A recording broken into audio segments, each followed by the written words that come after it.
I do pretty much all like mainstream H&M, Levi's, Macy's, like all those big retailers. So you probably have seen me in some forms.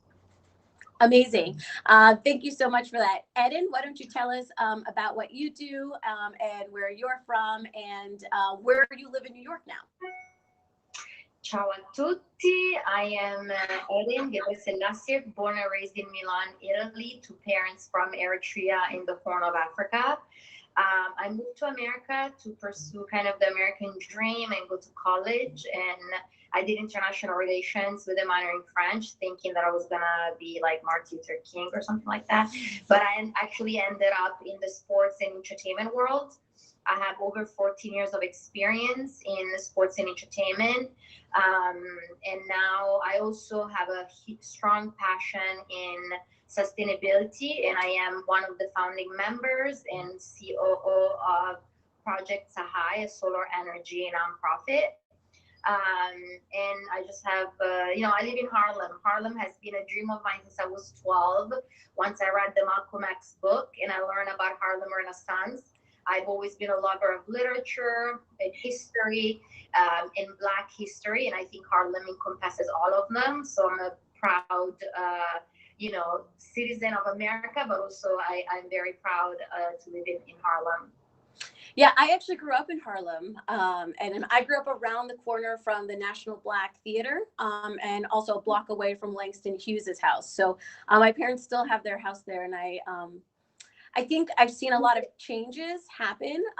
Not as many changes as I would like to see compared to other neighborhoods that have been rapidly changing in New York.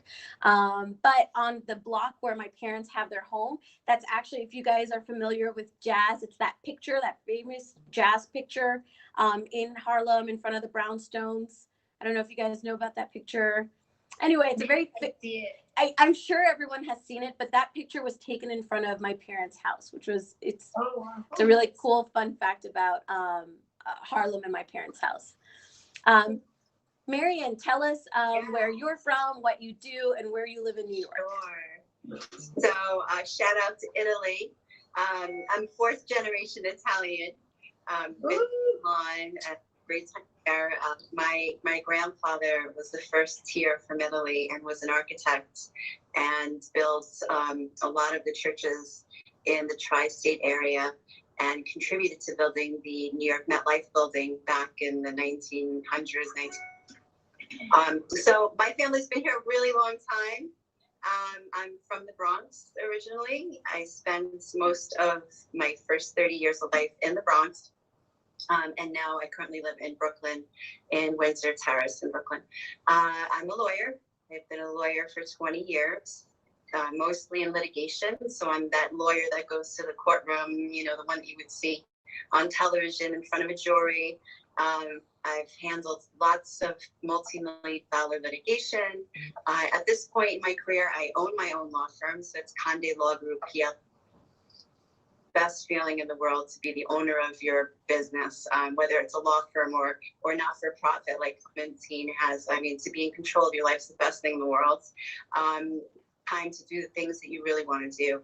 And one of the things that I do is I'm the board chair of Housing Works. If you're from New York, you might know Housing Works. Housing bookstore, thrift store. We have many shops in the city, and we have healthcare centers. So I'm the chair of the Housing Works Healthcare Center, where we provide healthcare to those who are in underprivileged areas, and we also provide housing to the homeless in New York. And we've been around for about 30 years now. I'm a mom also, and I'll tell you more later.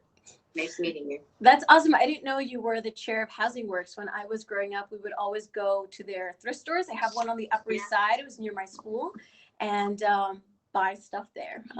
Yes. So that is a really cool fun fact about you. I didn't know that. Yes, the Community Health Board. So we have a few different divisions, and I'm the chair of the Community Health Board, which are the health centers. So we have hospitals and clinics in Brooklyn and New York City. That's amazing. Glenda, tell us where you're from, what you do, and where you live in New York. Hi, my name is Glenda. I was originally born in El Salvador, but I grew up in New York City. I've lived there basically my whole life.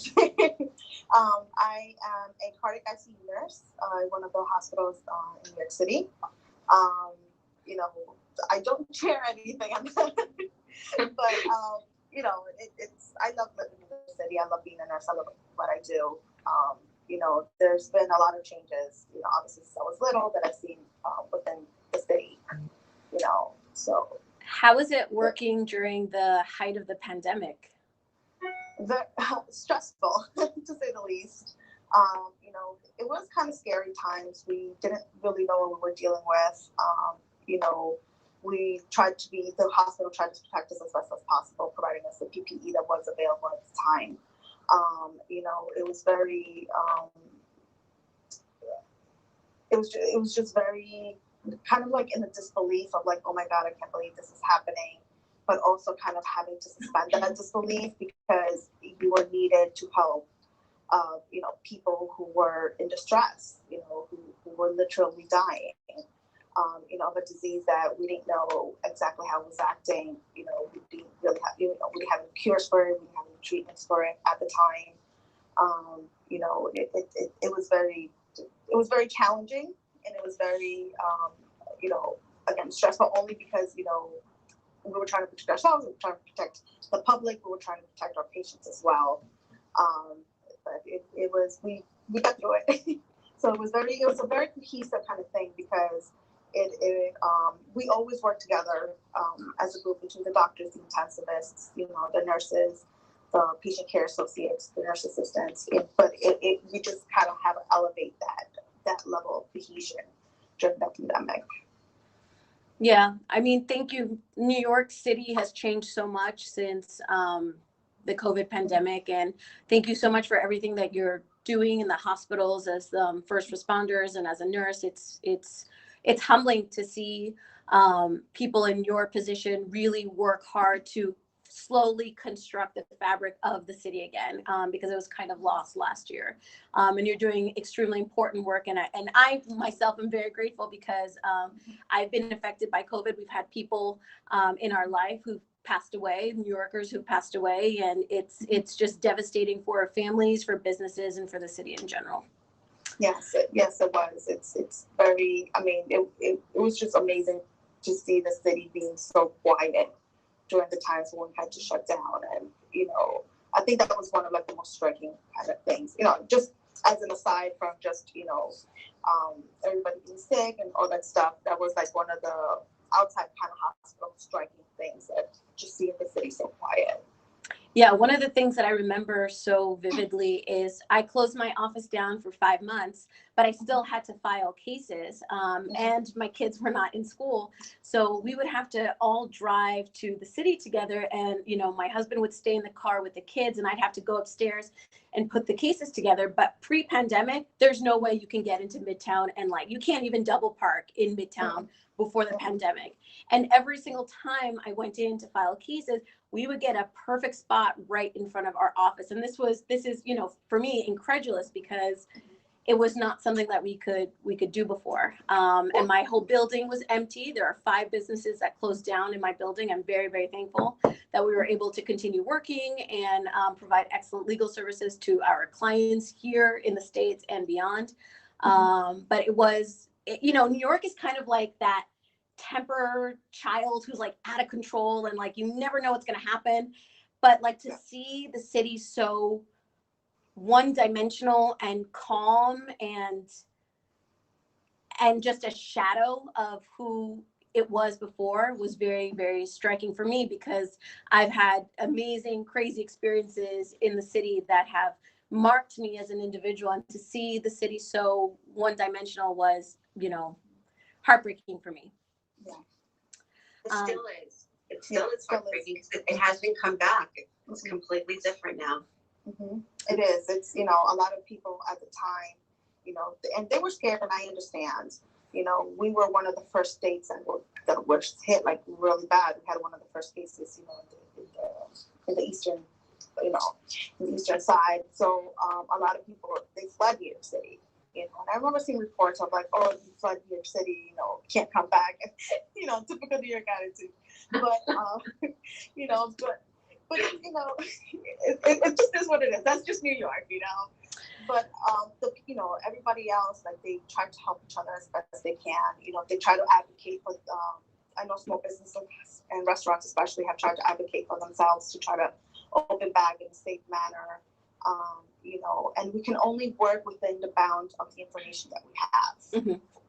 Regarding the virus, how it spreads, things like that. So that can make it challenging, and especially with people who maybe they don't understand, or but it's affecting like their businesses, their livelihood. And I understand that, but it's kind of a thing where you have to weigh lives and exposure and the risk that it poses to the public versus opening a business and things like that.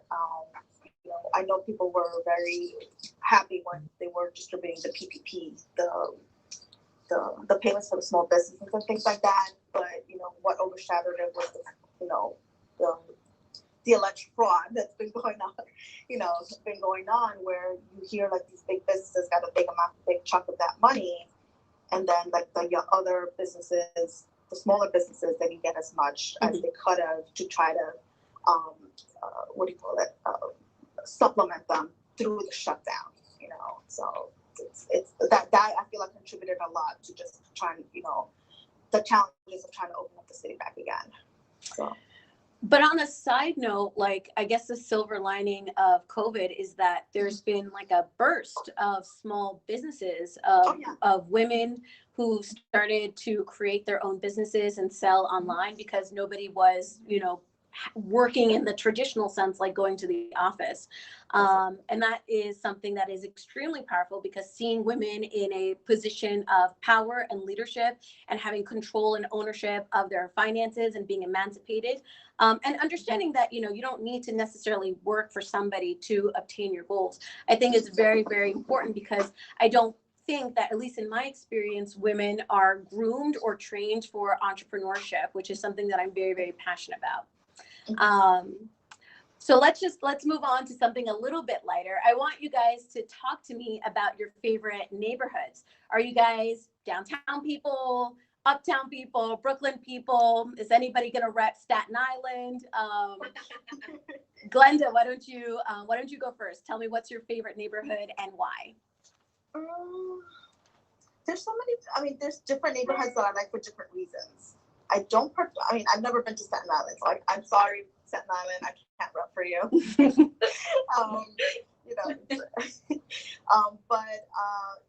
Like, there's different areas that I like for different reasons. Like, I'll like the Upper East Side just because obviously Central Park is there. Like Riverside Drive, Midtown, just that hustle and bustle. The Lower East Side I like just because of, it's a different type of vibe down there. Mm-hmm. I'm originally from Queens. I'm a Queens girl, and so it's a little bit, Queens is a little bit more suburban. It's like the suburbs of the city. So there, I'll go to Forest Hills for eats, to go shopping. It's just different areas. I don't have a specific favorite neighborhood, but each neighborhood that I do like, I like them for specific reasons. Got it. Eden, what's your favorite neighborhood? Well, I kind of mentioned it before. I'm a Harlem girl, through and through, but I kind of agree with Glenda. I enjoy having to do errands in different parts of the city so that I have a continuous attachment and reason to discover the city continuously. So for me, I love everything like Union Square, Upper West Side, West Village, Upper East, for different reasons. So yeah, I love the city in general, but I'm Harlem. Clementine, what's your favorite neighborhood? Well, when I first moved to New York about 8 years ago, I used to have a tiny room in Sunset Park. Okay. And that was my first New York experience, and I was petrified at first because I didn't know. And then I loved it because it was full of family, full of food, so cool. I really liked living there for 2 years. And then I moved to Long Island City, Queens, which I love. I was living the dream. And I loved it with the view on the water. I just felt like a New York princess, Sex and the City. So that was a great, 4 years of my life. And I mean, I loved it. So it developed really fast, like new restaurant, new people coming in, a bunch of dogs everywhere. I used to love it. I used to run right on the waterfront. That was my good. I was there most of the day. And then when I was going out and seeing my friends, I'm very much of a downtown girl. I love the West Village, walking during the day and just watch the trees and the buildings. That's just that's very much my favorite neighborhood. Probably also because of Sex and the City, really, to be honest, to tell you the truth. Really? So yeah, that was. But yeah, like you, Cuddy, I just feel like York has a neighborhood for everything, and that's what's so nice about it. Like you never get bored. You always have stuff to do, and you always can just take the train to anywhere, really. I'm so surprised about these responses because I've got a very, very specific area of the city that I like for very specific reasons. But Marion, I'm curious. You're from the Bronx and now you live in Brooklyn. What's your favorite place? So my heart is always with Bronxites. They're just the kindest, most loving, people, that I've met, in New York. I loved Manhattan when it was gritty. I loved it when there were prostitutes on the street and there were people, just everyone everywhere. I think Manhattan's too polished now, and it just seems to me that it's just one corporate business after the other. And we're missing the flavor of the artists, of the people that were just the beginning of New York. And it just feels different to me now. So I actually skipped over Manhattan. I went from Bronx, Brooklyn. And I love Brooklyn. I love it here so much. I love the culture. I live in Windsor Terrace, which is right near Prospect Park. And that's the same park that was designed by the designers of Central Park. So it has a lake, it has beautiful hiking trails, we have tennis courts, but we also have, the ability to go from neighborhood to neighborhood here, and I go by like what makes me hungry, right? I mean, that's the Italian part of me. So if I want Mexican, I head to Sunset Park or, Chinatown, or, there's Jamaican food on Flatbush. So whatever you want, it's here, and I love it. Yeah, I actually lived in Brooklyn all throughout college. So I lived in, which was over 10 years ago. So I lived in Williamsburg when it was not cool. I lived in Greenpoint when it was not cool. And I also lived in Bushwick. And I remember my college boyfriend, I was coming home from school because I went to school on the Upper East. I went to college on the Upper East Side. And he's like, oh, well, be careful. Someone got shot at the Halsey Street station. So I also lived in a Hasidic neighborhood. So I've been all over Brooklyn. And my parents lived in Brooklyn Heights when I was a little girl, which is beautiful. And I grew up in Harlem. I went to school on the Upper East Side. But my favorite area, and I will say this until I die, for me, there was nothing cool north of Union Square. So I have very, very amazing experiences like Union Square and South. So specifically East Village and LES and Alphabet City. So in Alphabet City, there's this amazing theater company called Theater for the New City. They're one of the top theater companies in the Northeast for street theater. And it's run by the creative director, Crystal Fields, who has her annual Halloween party in the theater, which is really amazing because the theater is 3 different floors. And you've got different acts going on. You've got like cabaret, you've got micro theater. And when I was in high school, I did theater growing up. So I would always go to Crystal's Halloween party. And East Village, LES, I got my second ear pierced in the East Village St. Mark's Place when it was just really cool. We were one of the last people to get into Limelight, which was a historic 80s club. Best ever. Yeah, and I just have so many experiences that have formed me and marked me as a person. I did dumpster diving. I did just so many things south of 14th Street. I really did not go home unless I had to, right? And on the weekends, I was never at my parents' house. And I actually moved out at 17. So for me, nothing to this day is cool up north. I'm not a Harlem person. I'm not into uptown at all. But the artistic, gritty energy of, Lower East Side, Alphabet City, and East Village is something that still attracts me to this day. And even though I live in Jersey, I know that eventually we're going to go back to New York. And this segues into like my next question. So One of the reasons why I also really like LES and the East Village is because of the friends that I had and the experiences that I had. And all of this was kind of memorialized in a film called Kids by Larry Clark. So I actually had a couple of friends who were in Larry Clark's film. And if you guys haven't seen it, he's an amazing kind of suspect documentary photographer and filmmaker. And he kind of just explores like the angst and the teenage years of, you know, marginalized young people. So yeah, so when I think of New York and I think of my experiences in New York, I really think of that film Kids, because it kind of just explores a couple of days in the life of these teenagers of, you know, just asking for money on the street and party hopping and, you know, taking drugs and just having their young person experience. And when I think of New York, I think of Kids by Larry Clark. So what film or artwork or book makes you think of New York? Eden, you want to start? Ooh. I think it's Malcolm X, the autobiography of Malcolm X. But not just like that book, anything that has to do with Harlem Renaissance.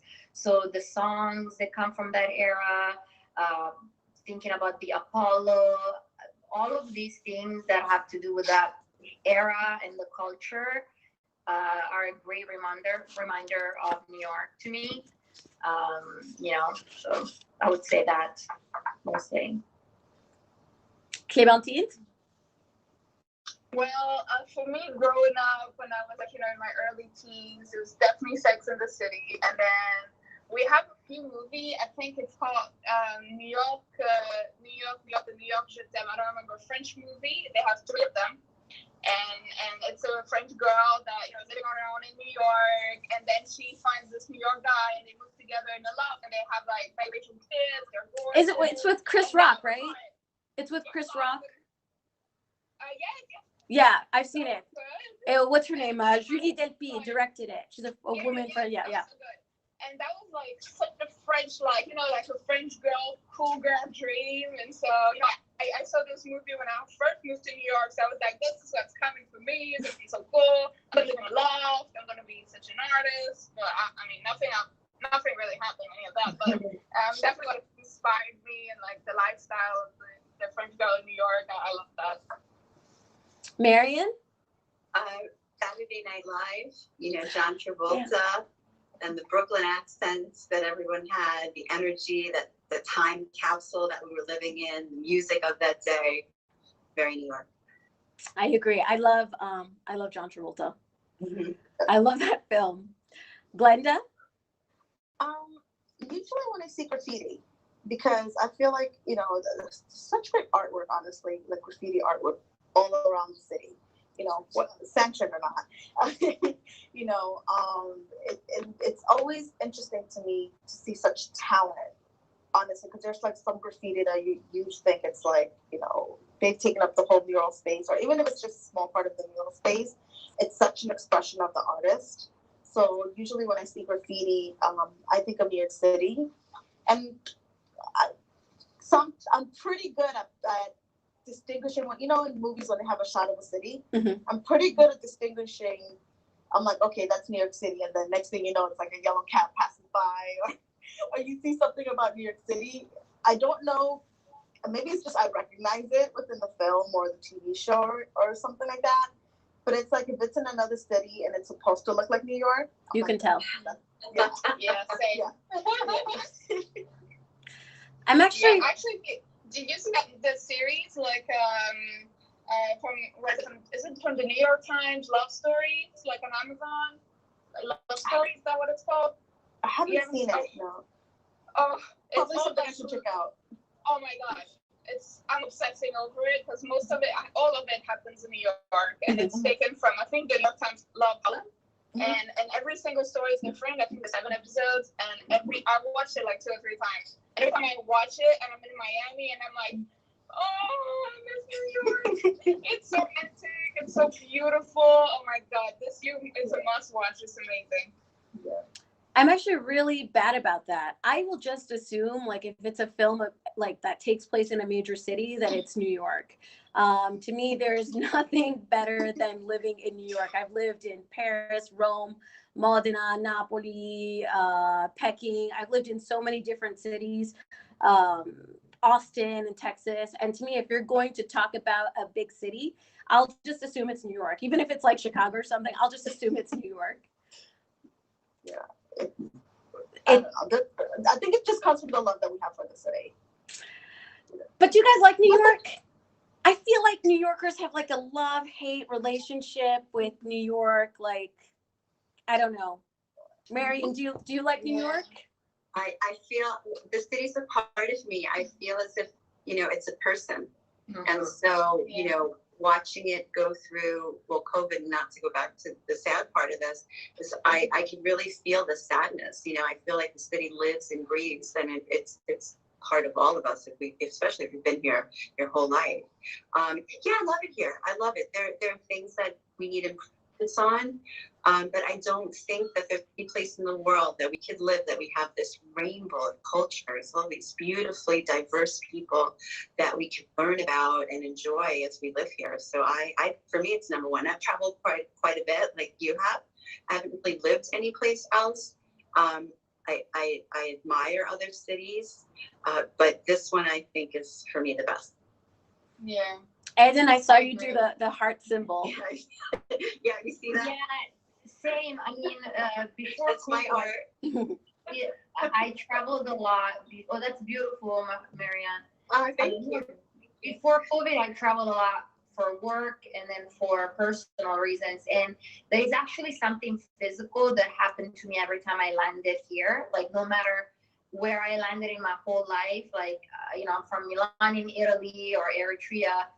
And something about New York is like physical. There is an energy here that I love. There are moments where you have a bad day and you don't need money. You don't need like a friend. You could just walk out and make the city kind of remind you, why like everything is amazing, and there is some magic to it. I mean, my favorite thing is talking to tourists or people that are new to the city and kind of rediscover it through their eyes and stories.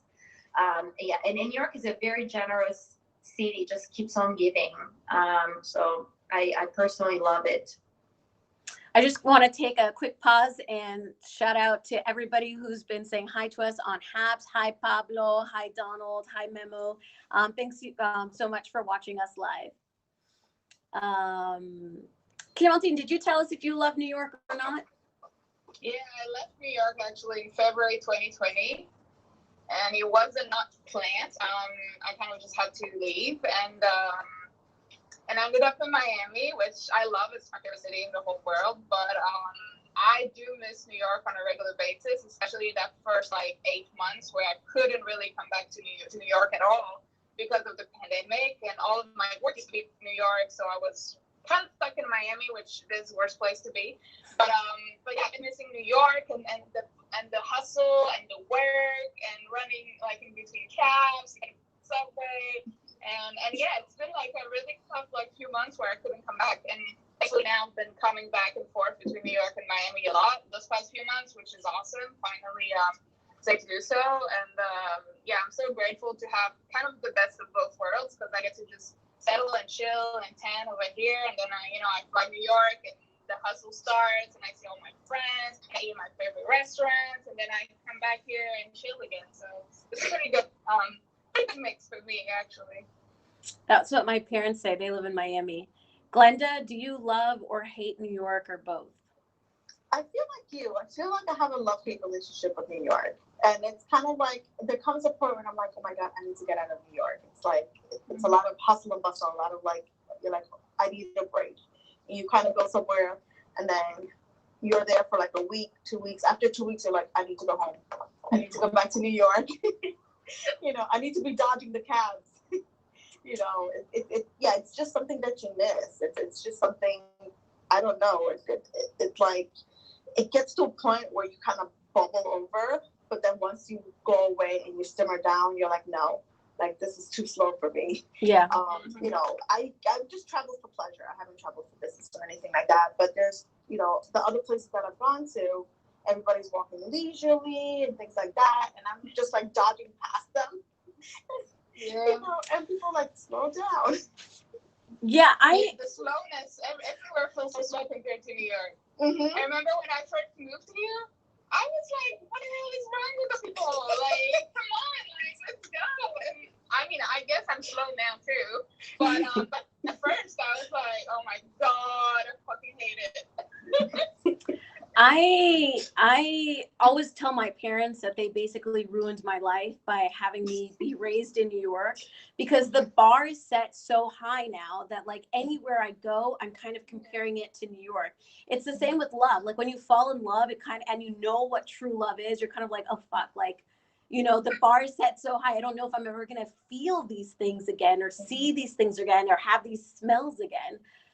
So I have a love-hate relationship with New York because it's just so, I just can't get it out of my system. Like I want to divorce myself from the city, but I just can't. It's like my drug. It like we bought a house in New Jersey and I'm like, I think we need to move back to New York, even if it's, you know, we're renting or whatever. But what I really love about New York is that it's that abrasive best friend that kind of gives you that kick in the ass when you need it. So every time you feel like you're slowing down or you're getting comfortable in life, New York is right there to tell you, you know what are you doing, Elektra? You know, get up, you've got to do something, you've got to move, you've got to do A, B, and C. And there's no city that I have found that has been so active in my discovery of who I am and what I want to do. I don't know if that makes sense. Like, I feel like other cities are like, you live the city, but like in New York, the city lives you. Like you are dictated by the rhythm of the city. And I love that feeling. It's almost like you and the city are like partners in crime in whatever you want to do or don't want to do. That's what I love about the city. What I hate about the city is if you are not strong mentally, I think it's really easy to get distracted and to get off your road. So it takes a really strong person to be on your track, right? To just do what you need to do, not get distracted, and achieve your goals. And that's why sometimes a lot of people, don't achieve their goals because they do fall into the distractions of the city. When I think that if you utilize all of the tools that the city gives to you, you can become a very fruitful individual and very successful in terms of whatever you want to do or however you define success. I firmly believe that there is no limitation in what you can accomplish here in the city. And, not to speak about my parents again, but my parents, were undocumented for 21 years. They now own 3 houses. I went to private school, like one of the top private schools in New York, and college, and I became a lawyer. I mean, there's just a lot that you can do if you're open to that hustle and that hard work. And I also think people who are from New York or who have lived in New York for long periods of time have that extra oomph in them that makes that, there's a little like, I don't know, like kick in their walk, they just walk differently. They see things differently. So love it and hate it, but there's, I'm trying to divorce myself from it and it's just not working out. I have to go back to it. If you could change anything about the city, what would you guys change? Glenda? To be honest, currently, I feel like it's being overdeveloped, to be honest. What do you mean by that? So there's been a lot of like developments. Like I understand, like when Long Island City they developed it, it used to be like warehouses and things like that. They developed it into high rises and things like that, which is great. You have more housing and things like that. Because in the city, with as many people as we do need housing. But there's certain areas where I feel like it's lost a bit of its charm because they developed, again, high rises or buildings or things like that. And a lot of these places, in building those, they don't build areas or they don't build things that are a little bit more interesting, like a plaza or like a park or things like that, that would attract more people to go to that area. They're just kind of building over it. And a lot of times it's also cost prohibitive for a lot of people. Some people are being pushed out of certain neighborhoods, and then they go and they build, and it's kind of like, okay, yeah, the buildings are here, but I wish that they would do that, and I wish that they would promote the parks a little bit more. There's a lot of things to do in a lot of our parks. In Forest Park, they have a golf course. A lot of people, even if you're a New Yorker, they probably didn't know that there was a golf course in Forest Park, No. Queens, you know? So I wish that they would promote that in the city a little bit more. I agree, especially because we have a large population of young people. Parks is, that's where everyone is over the summer. Mm-hmm. Eden, what would you change about New York? So it's two things. I think it's similar to what Glenda said. I think it's zoning for schools. Like I'm a big believer in like equity for all. And so knowing that you are in a specific neighborhood and therefore you're not going to have access to good schools just because of your neighborhood, I think that's terrible. But I think that has to do also with America in general, not just like New York. And then, like making sure that New York doesn't lose its charm chasing money and capitalism. Like I think we have done a great job at both, right? Like kind of as Marion was mentioning earlier about how downtown was before or Times Square back in the day. So I hope we don't we still keep that fair balance, healthy balance in between the American dream, but also let's be creative and just let's keep it in New York. But how can you be a real creative when rent is like $5,000 a month? Like sometimes I ask, like, how can you be like, have you guys seen Rent? Obviously, most people have seen Rent. Like, how can you do Rent in 2021? Like, how can you be a romantic starving artist? I don't know how they do it. Like, I mean, I have lots of clients who are artists, obviously, but how do you do that? How do you be an artist and pay your rent? Well, that's what I didn't like living in New York. I just felt like I was working in order to pay my bills.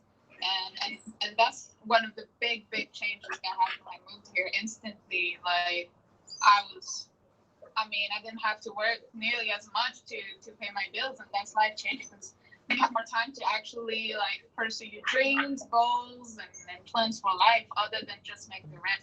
So that's for me. It's been a huge problem since I first moved there, and probably way before I got there, but it's getting worse and worse. And I have a lot of friends that are creative and artists that are just moving away because of that solely. Marion, what would you change about the city?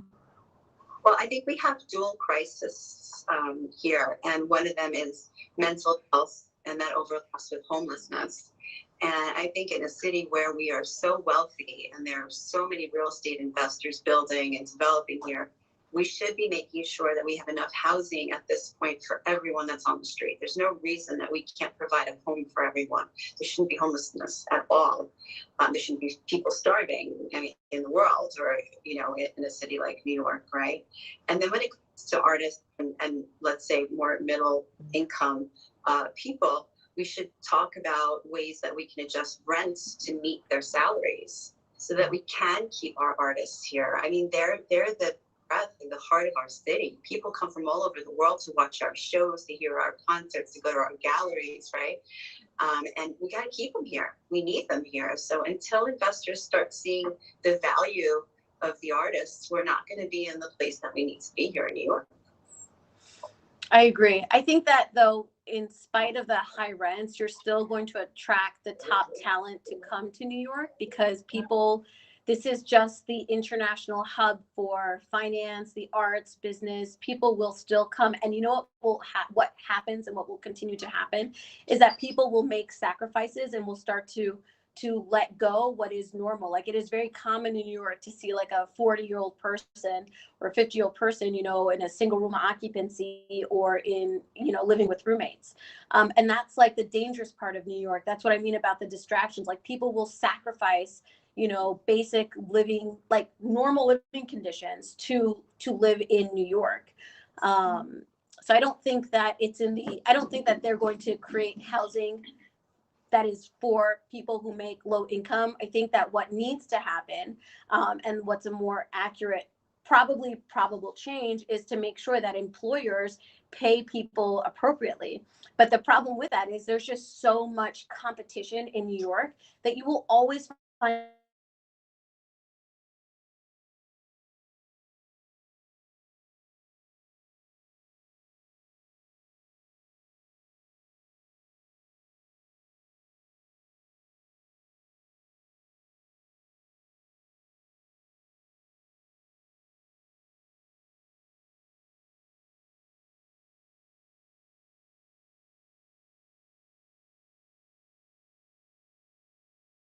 are actually coming back to the city. I mean, obviously they're probably negotiating their rents and things like that, but I'll just tell you, like, commercially, for like a commercial space in New York, because my lease is up this year, you can find maybe rents that were like $5,000, you know, pre-pandemic. You're finding them now at like $3,000 a month. So people are coming back to the city, and people will continue to rebuild the city. But I do not see New York fostering or preserving any sort of, you know, low income or creating that sort of housing for people. It's just not the way the city works. The city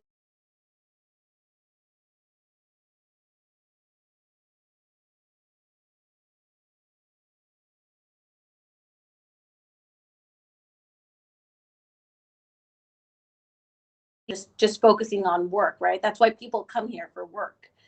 But like I said, I hope that I'm wrong.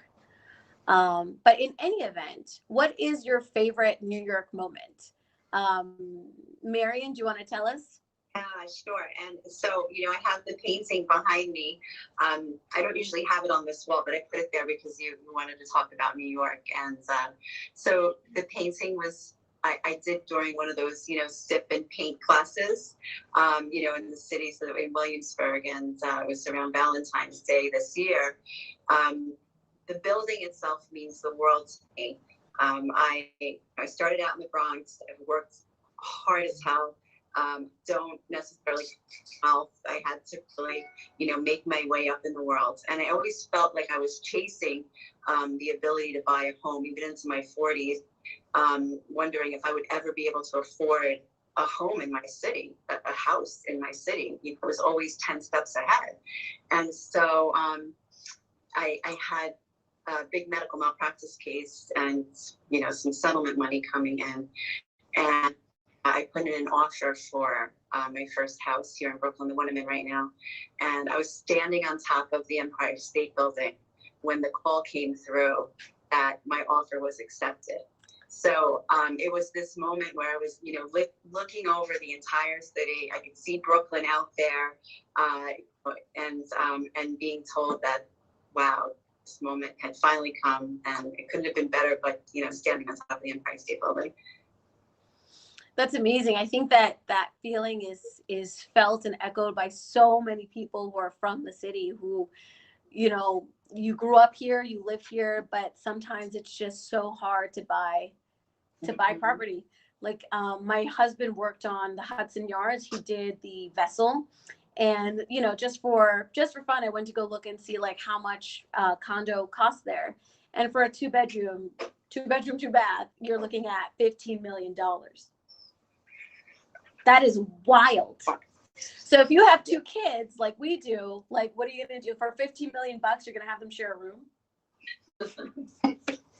Eden, what's your favorite New York moment? Well, I have a million, but I'm going to just mention this just for fun. So to kind of bring it all together, as I mentioned, I studied international relations and Mannheim French with the dream of working in the United Nations and, like, I don't know, be Mother Teresa in the United Nations. And so I moved to New York after graduating.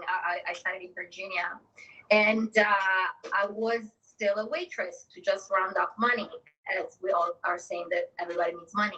So I was on a bus going to my job, and I remember like loving MTV back then, like in the early 2000s. And they used to have like these skits of like opinion, like people that go and give their opinions. So in the bus, like someone walks in, I'm like, why do I recognize this person?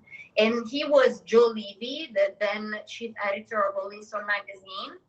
So I kind of sat with him and I started talking to him and telling him like I was looking for work, blah, blah. And 2 weeks later, I was working at Rolling Stone magazine. Oh, wow. Stop it. And because of that, I kind of, my trajectory changed from wanting to work at the United Nations to entering kind of the entertainment and sports world. Because, you know, way I never thought I could make impact, you know, being a child of immigrant, you always think like just be a doctor, be a lawyer, or, you know, work at the United Nations.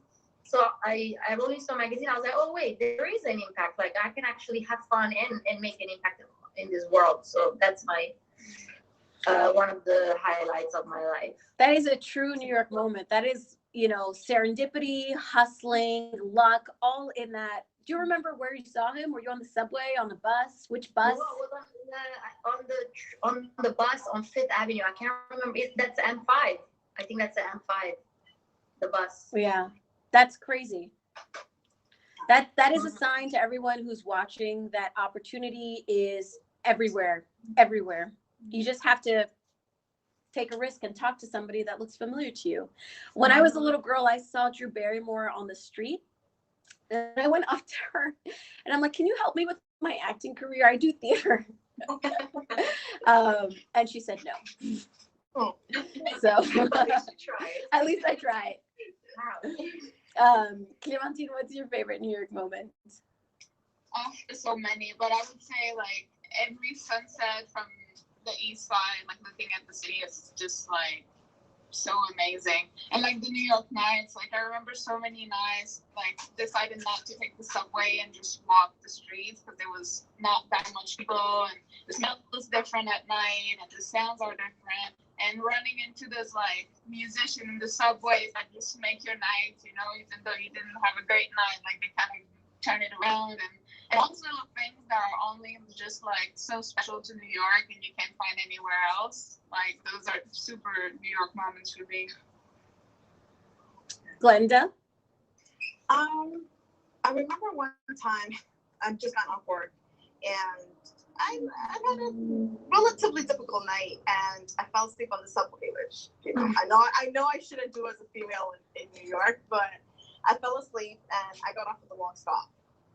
And I was like, you know what? It was Sunday morning, and if you're from New York City, you guys know that on weekends, sometimes it's like the worst because this train's not going this way, that train's not going that way. So you kind of have to make alternate plans and kind of know your routes. So I had to walk to a different train station, and I was like, you know what? I'm just gonna do it. Whatever. I need to go home. And I was just walking, and I was walking by 42nd Street, and it was so quiet. It was like there wasn't really a lot of people, and I like literally, that was probably the slowest I've ever walked in Times Square. The slowest I've ever walked, and I just took my time and I just kind of looked up, and then in the side streets, I was just like looking up and just noticing things that you normally wouldn't notice from just walking, because all you're doing is just kind of either looking ahead or looking down when you're walking. You're just trying to get past people. You're just trying to make sure you're not stepping on a puddle or any other assorted things in the street. And it's just like you rarely kind of look up, and that's one of my favorite things to do actually in the city sometimes when I'm walking. During the nights, I love to look up and kind of look at the lights and things like that. But during the day, I kind of like to look at the details that the architectures have, especially in the old buildings, because like most of them are made of brick and stone and things like that. And they'll have like the most intricate, like little details on them. And that's one of my favorite things to kind of notice when I'm just, when I have the time to be able to walk through the city. I'm going to have to echo Clementine and Glenda. I don't know if these are necessarily my favorite New York moments, but two of them. One was I was 12 years old when the Twin Towers fell. And I remember being at school and, my classmates, we were 12, and they were saying, oh, we're gonna die. Will you give me, the last kiss or whatever? And my parents, they couldn't reach. Yeah, it was just, we were 12, and they couldn't reach our parents. And I just remember being in this massive gym room with all of my classmates and just not really understanding what was going on, but in a weird way, feeling comfort that I was with everybody at that time, even though I wasn't with my parents. It was just with these kids that I went to school with. I just remember feeling not alone. And those are feelings that living in New York, even if you are alone, you don't feel so alone. And the second time I felt this feeling again was there was a blackout, a huge blackout when I was like 14, 15. And I was working in a professional theater company at Columbia University. And again, I probably didn't have a cell phone or anything like that. And I just remember these masses of people walking on Broadway. And I remember thinking, holy shit, I have time. I have time to just walk home because I couldn't contact my parents or my siblings. There was no point in staying in the theater. And it was just me and like thousands of people just walking uptown on Broadway trying to get home. And it was a true blackout. Like there were no lights or anything. And I just remember feeling safe, feeling okay, feeling like I was a part of something. And I think that's probably why like I became an attorney and I like to tell the stories of my clients. I like to feel part of something bigger than me. And I think New York makes us feel those things, especially at least when I was 12, I felt that. And during the blackout, I just felt part of something larger than me, as if we were, even though we were just walking on Broadway, it was really silly. We're just walking on Broadway. I just felt like we all had this collective goal of just trying to get home safely. So those are moments that, you know, really mark me and really just remind me of the beauty and the complexity of the city. Yeah, I think that's a big part of the city, to be honest. You know, 9/11, the blackout, Sandy, you know, now with the pandemic, it's like, it just has this ability to just, you know, as much as, you know, other places think that we're, you know, abrasive and this and that, we just have that kind of like instinctual thing to help each other out in moments of crisis, because, you know, we just instinctively know that we're all in this together, and the only way to make it out, to be able to survive, you know, whatever it is, whatever disaster, whatever emergency there is to do it together, because we can only help each other out. And that's the way that, you know, that's the way we're just going to come out on the other side of that, you know. And I think it's, you know, again, my earliest, you know, disaster is probably 9/11. I was in high school at that time. And it's just like, I remember everybody just helping each other. And it's like, I was in the city during the blackout too. And I remember the masses of people just crossing, you know, into Queens. And it's just, that's one of the things I love about the city, that no matter, you can say whatever you want about the city, but that's just that love and that compassion and that strength. It's inherent in every single New Yorker. I agree. Even though there's some times where you're like, this is New York, they don't give a shit. But that's just our daily persona. Yeah. That's a daily thing, but when something happens, we're very together. Yeah. What's your favorite New York City lingo? Marion? Gosh. You know, I go back to the 80s. So, you know, all that hip hop kind of language from the Bronx. And, you know, we used to say, oh, word, you know, like when you're agreeing with somebody, or is that, you haven't heard about, maybe I'm teaching you something, I don't know, for that period of time. But when you agree with someone and just say word, you know, and then you're in agreement with them. But I love that we use words from all different cultures here, and they kind of mixed into the fabric of our language. Somehow someone random will throw in an Italian word or Yiddish word or who knows what, but I think it's a lot of fun. And my son, he's 11, he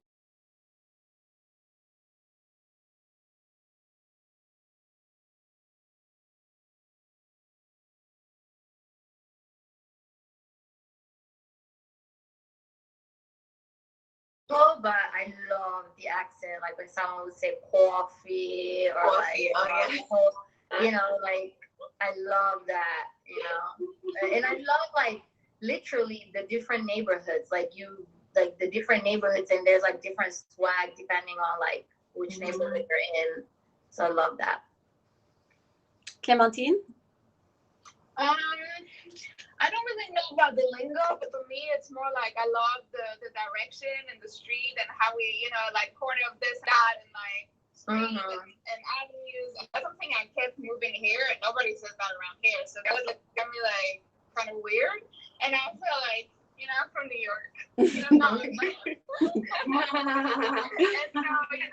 I like that's very special. Like even when I'm in Paris, like nobody talks like that, and I just keep that same thing in every city I go to.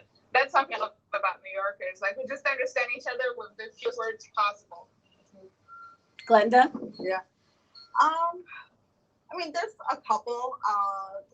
The one that is literally just foremost in my brain right now is the word dead ass. What is that? It's really, you know, for anybody that doesn't know, it just means like seriously, like for real. You know, like I'm not lying, you know. Exactly. But there's so many, and I like the like certain words that can have so many different meanings just depending on the context. And sometimes it's just kind of New Yorkers that understand which context, how to use it in the proper context, So I don't know. That's I don't know why that word is just like forefront of my mind. But there are other lingo words that I wouldn't use it in polite conversation, but yeah, just with friends and family and things like fun. that. Yeah. I feel like there are a lot of words, and I think Eden is right. It really depends on like which neighborhood you're in, who you're talking to. Because I'm from New York, but people will always like they always say like you don't sound like you're from New York, like you don't have a New York accent. And like when we were talking offline, I was mentioning to you guys like how on TikTok they talk about like the specific New York lingo, and I'm like I've never like on TikTok they'll say like, oh, it's brick outside. I've never in my life. I have never in my life heard anybody say it's brick outside. Never. It's just freezing outside. I've never heard, like TikTok has educated me. But one thing that I feel like two things I feel like are so specific to people who are from New York is we will say stoop, like let me sit on your stoop. And we will say when we want when we're buying something, let me get a, or can I get a? So like it's not like, oh, may I have something? It's like, no, let me get a bacon, egg, and cheese, or can I get a Coke? Or I was about to say bacon, egg, and cheese is not 3 words, it's 1 word. You gotta say it quickly. But I didn't realize how iconic bacon, eggs, and cheeses were until TikTok, because when I was growing up, in French we call them like la camionnette, like that's how we grew up. Go to the little camionette and like get your little breakfast or whatever. But I didn't realize people around the States knew about the importance of the New York bacon, egg, and cheese. It's wild. On a Kaiser roll. Yeah, I didn't know this. But for me, it's like stoop. I've never heard a non-New Yorker say stoop, and I've never heard a non-New Yorker say let me get a, or can I get a. And like that very quick, like it's almost like 1 word. Can I get a? Let me get a. Yeah.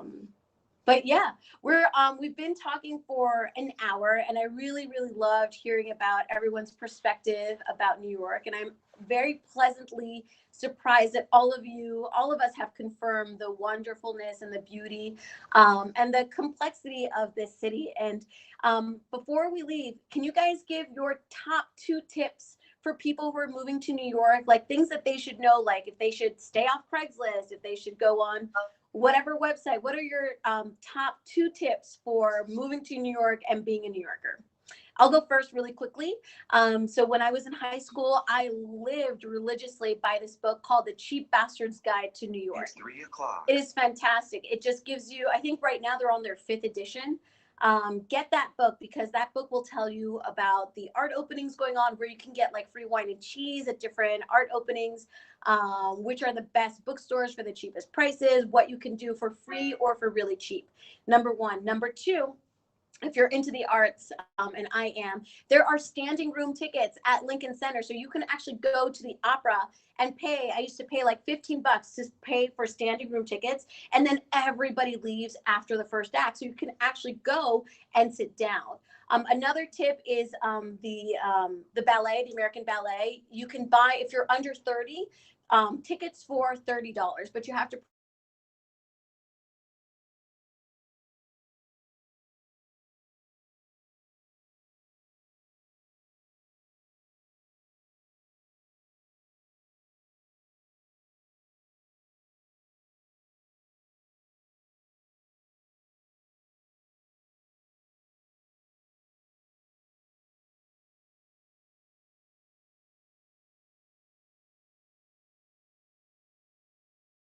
experience even on this panel is not the same. Like it doesn't matter what, like just don't let it like beat you down. Like just keep at it, keep going.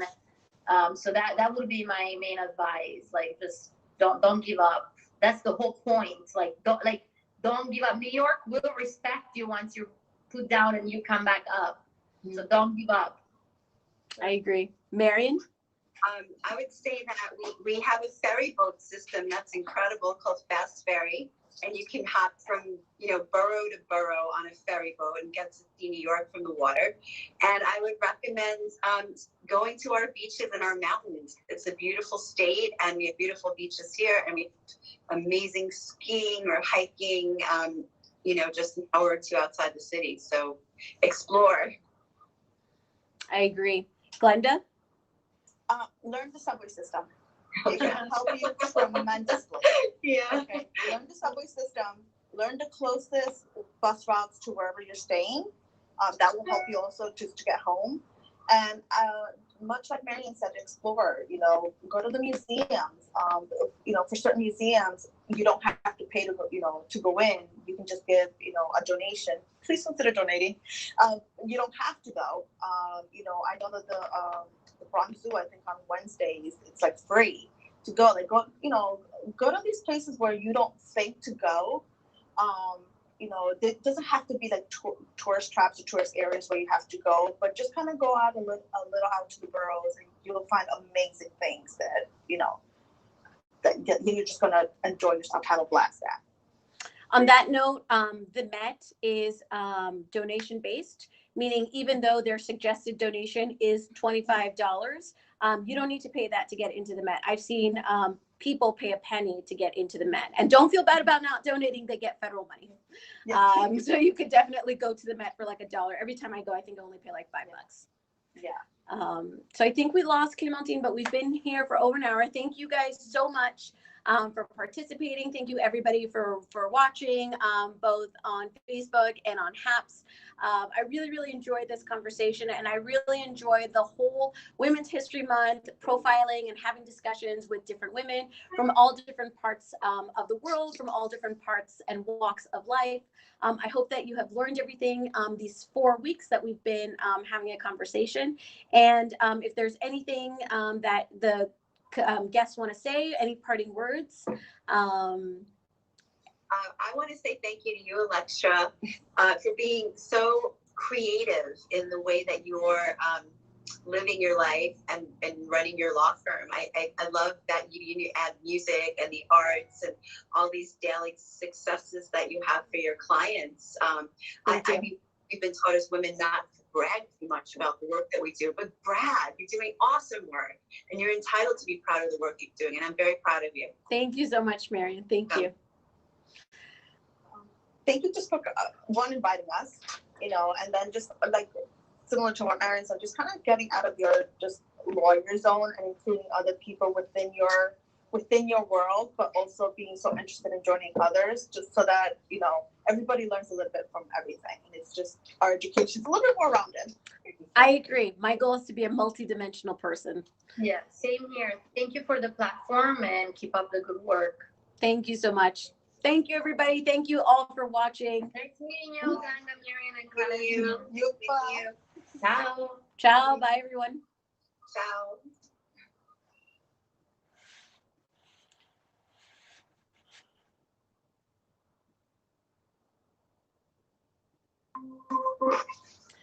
Hello.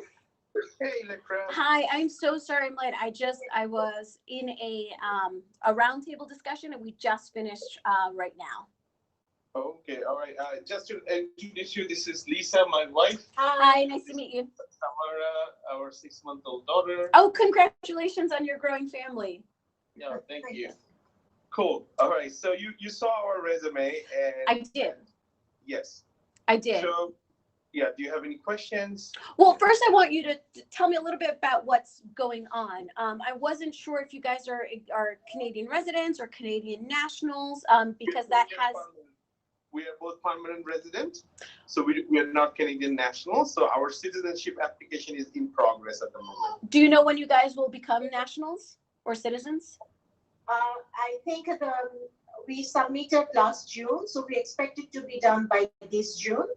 Oh, okay, good. The process, and then the oath probably will take a few months because of the COVID. So we're expecting it to be done by end of this year. Got it.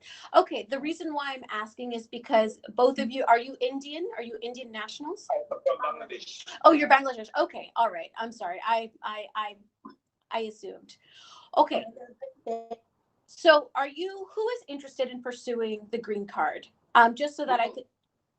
Actually, we're both like, she probably has a better shot because she has a degree from Harvard and a degree from Georgetown. Mm-hmm. So she might be eligible for like J1 and options like that.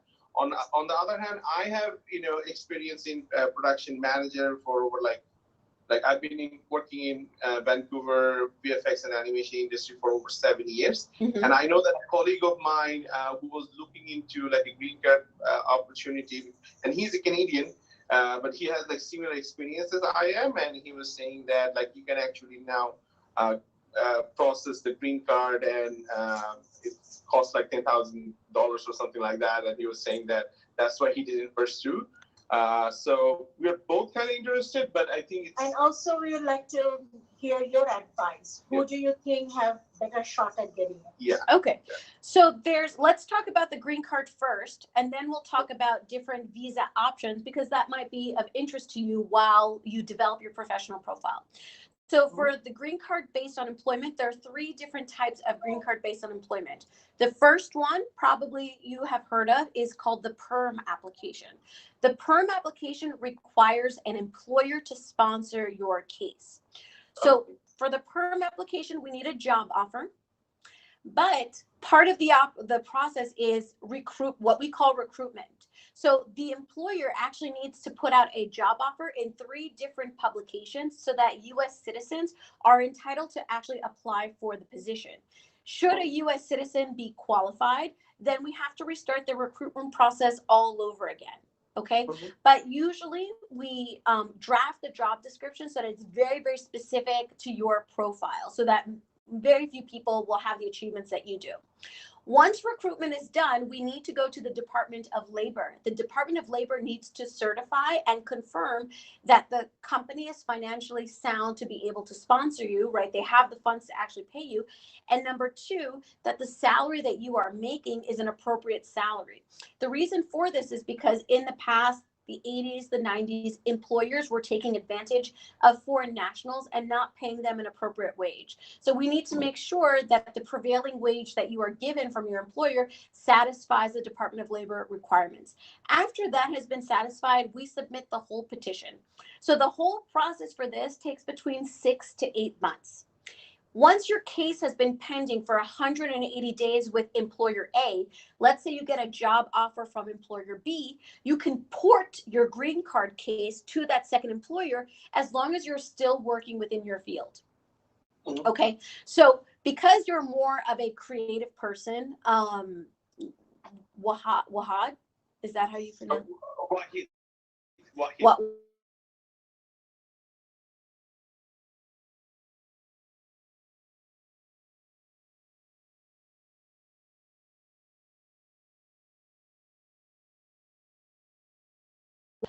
Lisa, you have a better shot at sponsorship just because of your degrees and your professionalism, and also because of what's going on in the world. You have a degree in global health. Right now we're in an international pandemic. So the chances of you securing an employer who would want to sponsor you and keep you with them long term is a little bit higher than Wahid. But of course, the first step is getting that employer. You must also know that all legal fees and filing fees for the PERM application can only be paid by the employer. I cannot accept any funds from you, family members, your friends. It can only come from the employer. Okay. That's the PERM application. The next... Can I ask you a question about that application? Yes. So you say we will write a job description. Do you mean you or... Oh, my firm. I will write it. So you will write it, and the employer has to be happy with the description then, right? Well, we always write it in conjunction with the employer, because of course the employer knows the industry more than I do. I just need to make sure that it's detailed enough to be specific to your achievements. Because remember, if somebody with a similar profile who is qualified applies, in good faith, the employer needs to hire that person, right? Which means we need to start the process all over again. So yes, it's me and the employer. Obviously, if the employer allows you to be part of the process, then of course you can participate as well. But it's the employer that needs to authorize you, because technically I represent the employer. Okay, so and in that case, have you worked with universities before? Oh yeah, of course, of course. Because I think it will be much easier for me to get a research associate, that kind of position, even through my professors. So it's good to know that you work with universities. Yeah. And this is a perfect segue to the next two green card options. So the first option is the EB2. The EB2 is a second preference category, and you can do it two ways. You can do it as a self-petition. So you are self-petitioning. You don't need an employer. Or since you mentioned the university route, you can have the university sponsor you. Now, in order to qualify for the EB2, we need to prove a couple of things. We need to have letters